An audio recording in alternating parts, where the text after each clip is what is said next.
captured sailors, survival wasn't simple. It depended on luck, skills, and the pirate's mood. Some men vanished forever, others rose in rank, and a few met ends you'd never guess. What decided their fate? The moment pirates swung aboard your ship, everything changed in seconds. 1 minute you're hauling rope or checking the sails, the next you've got a cutlass pointed at your throat and some wild-eyed maniac screaming about how he'll gut you like a fish if you so much as twitch wrong. Most sailors knew the drill before it happened. Pirates didn't board ships to chat about the weather. They came for your cargo, your ship, and sometimes your life. The smart crews surrendered fast. The stubborn ones? Well, let's just say stubbornness didn't age well in the pirate business. Panic hit crews like a tidal wave. Imagine working your regular shift when suddenly 20 armed pirates come pouring over the railings, shouting threats that would make a tavern wench blush. These weren't polite requests. Pirates knew fear worked better than negotiation, so they cranked the terror up to 11 right from the start. The threats came fast and brutal. Join us or we'll feed you to the sharks. Resist and we'll string you up by your thumbs. Pirates had a colorful vocabulary when it came to describing exactly what they do to uncooperative captives. They weren't making idle chit-chat either. Everyone knew these guys followed through on their promises. But here's where it gets interesting. Your fate didn't just depend on how scary the pirates felt that day. It depended on how your own crew reacted in those first crucial minutes. Did your captain fight back or surrender? Did someone panic and do something stupid? Did your crew have anything valuable enough to keep the pirates happy? All these factors swirled together in a deadly cocktail that determined whether you'd see another sunset. The weirdest part? Some pirates were almost businesslike about the whole thing. They'd board, make their threats, size up the crew, and start making cold calculations about who was useful and who wasn't. Others were complete maniacs who seemed to enjoy the chaos for its own sake. Within hours of capture, most sailors realized their old life was over, maybe permanently. The lucky ones might get released or ransomed eventually. The unlucky ones faced a menu of unpleasant options that would make anyone's stomach turn. And those options, they ranged from merely horrible to absolutely nightmarish. But what came next depended entirely on what skills you brought to the table and just how desperate the pirates were for fresh blood in their ranks. So you've just been captured by pirates, your ship is probably sinking, and you're wondering if you'll see another sunrise. Well, here's where things get interesting. The pirates aren't always looking to kill everyone on board. Sometimes they had a different plan entirely. Join us or die. That's basically how the recruitment speech went. Pirates weren't exactly known for their HR departments, but they definitely knew talent when they saw it. A skilled carpenter who could patch holes in the hull during a storm? Gold mine. A navigator who actually knew which way was north? Even better. These weren't casual job interviews either. The pirates would line up the captured crew and pick through them like they were shopping for groceries. Young sailors got special attention because they could be molded into proper pirates over time. But the real prizes were the specialists. Ship carpenters were practically worth their weight in gold doubloons. Think about it. When you're living on a wooden ship that's constantly being battered by waves, cannons, and the occasional angry whale, having someone who can fix it becomes pretty important. Gunners were another hot commodity. Loading and firing those massive cannons wasn't exactly rocket science, but doing it quickly and accurately while your ship was rocking back and forth? That took skill. Pirates knew a good gunner could mean the difference between capturing a merchant vessel and becoming fish food. Then there were the navigators. Getting lost at sea wasn't just inconvenient, it was deadly. Pirates who couldn't read the stars or use charts properly had a nasty habit of sailing their crews straight into storms or rocky coastlines. Makes sense, right? But here's the thing about pirate recruitment. Refusing wasn't really an option. The phrase voluntary conscription would have made pirates laugh if they knew what irony meant. Say no, and you might find yourself receiving a beating that would make you reconsider. Keep refusing and, well, let's just say the pirates had other creative solutions involving rope, planks, and very deep water. Some captured sailors actually jumped at the chance. Life on merchant ships was brutal, the pay was terrible, and the food was worse. At least pirates got to share in the profits of their raids. Others were dragged kicking and screaming into their new careers. Either way, once you were marked as pirate crew material, your old life was over. The real question wasn't whether you joined, It was how long you'd survive once you did. But that's not even the worst fate that awaited captured sailors. Getting captured was just the beginning of a nightmare that could stretch for months. Pirates didn't just want your ship or cargo, they wanted free labor. Skilled or not, many prisoners found themselves scrubbing decks until their hands bled, hauling heavy cargo in scorching heat and cleaning cannons that reeked of gunpowder and death. The work never stopped. Dawn meant another day of backbreaking tasks that would make modern dock workers quit on the spot. Captives scraped barnacles off ship hulls while sharks circled below. They hauled buckets of seawater to wash blood off decks after battles. Some got stuck maintaining the very weapons that might kill them later.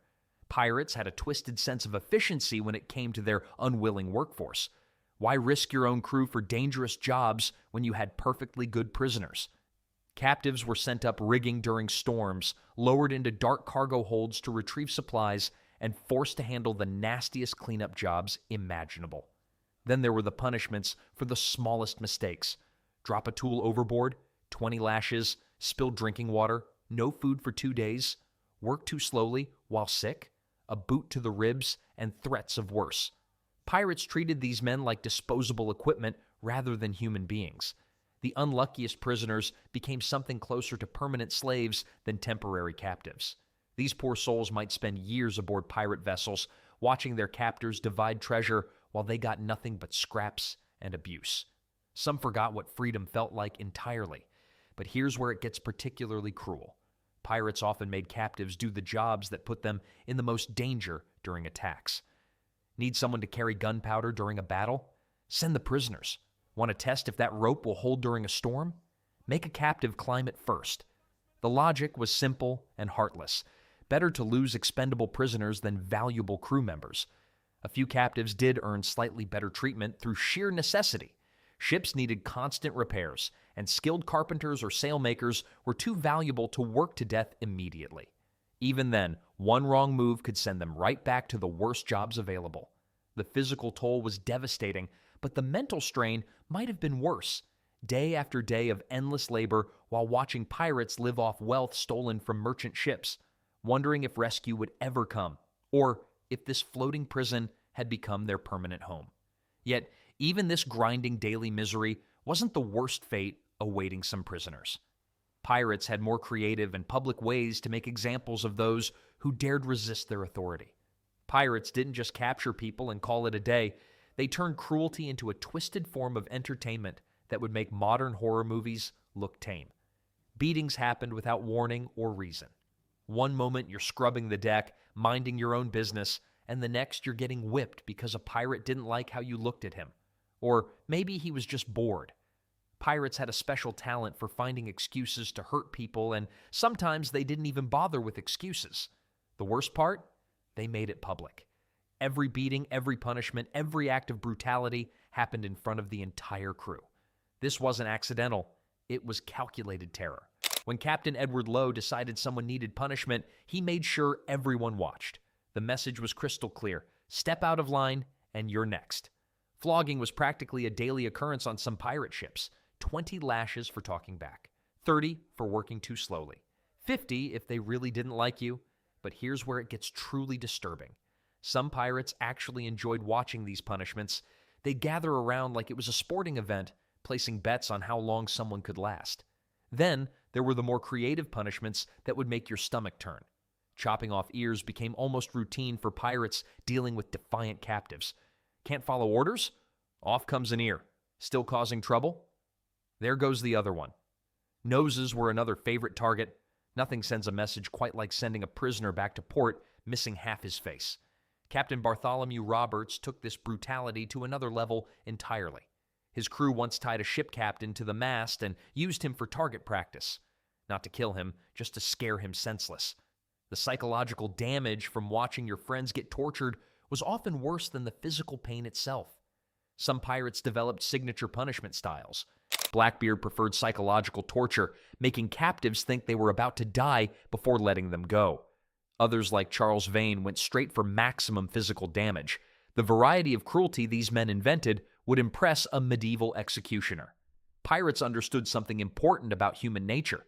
Fear spreads faster than any disease. When word got out about what happened to the last group of prisoners, the next ship's crew was already terrified before the pirates even climbed aboard. Smart strategy, absolutely horrific execution. But physical punishment wasn't even the worst fate that awaited captured sailors. Sometimes pirates had bigger plans for their prisoners. Not every captured sailor faced immediate death or endless servitude. Sometimes pirates saw dollar signs instead of disposable labor. Wealthy passengers, ship captains, and anyone who looked like they might have connections became walking treasure chests. The pirates would keep them alive, relatively comfortable, and start writing ransom letters. This wasn't charity, it was business. Pirates knew that a live hostage worth 500 pieces of 8 beat a dead sailor worth nothing. Ship captains were prime targets because shipping companies would pay handsomely to get their experienced leaders back. Merchants carrying valuable cargo information became gold mines of intelligence and ransom potential. Even ship surgeons commanded decent ransoms since medical knowledge was scarce and valuable in maritime communities. The negotiation process could drag on for weeks or even months. Pirates would send demands to ports, trading companies, or wealthy families. They'd ask for specific amounts of gold, silver, or valuable goods in exchange for their prisoners. During this waiting period, hostages lived in a strange limbo, better treated than regular captives, but still essentially prisoners whose lives hung in the balance. Some pirates became surprisingly sophisticated in their ransom operations. They'd research their captives, finding out who had money and who had influential connections. A merchant's son might be worth more than a ship's captain if his father controlled important trade routes. Pirates learned to read social cues and dress quality to identify the most profitable hostages. The weird part is that many ransom situations worked out for everyone involved. Pirates got their money without the mess and risk of murder. Hostages went home alive. Families or companies paid up because trained captains and skilled workers were expensive to replace. It became an unofficial maritime insurance system, though nobody called it that. But negotiations could go wrong fast. If ransom demands weren't met, or if families couldn't raise the money quickly enough, pirates might lose patience. Some would lower their asking price, while others would make examples of their hostages to show they meant business. The threat of violence always lurked beneath these business transactions. Then there's the matter of successful ransoms creating repeat problems. Word spread quickly through pirate networks about which shipping routes carried wealthy passengers or which companies paid ransoms without much negotiation. This intelligence made certain ships and cargo routes more attractive targets for future attacks. While ransom offered hope for some captives, others faced an entirely different fate, one that involved being dropped off somewhere remote with minimal supplies and even less hope of rescue. Death was one thing, but being left to die slowly on a godforsaken island, that was pure psychological torture. Pirates had a twisted sense of justice when it came to marooning prisoners, and they used it like a carefully calculated punishment that could break a man's spirit long before his body gave out. The process was brutally simple. Pirates would sail to the nearest uninhabited island, dump their unwanted captives on the beach with maybe a pistol, some gunpowder, and if they were feeling generous, a day's worth of water. Sometimes they'd leave absolutely nothing at all. Just you, the sand, and whatever cruel fate had in store. But here's the thing about marooning. It wasn't random cruelty.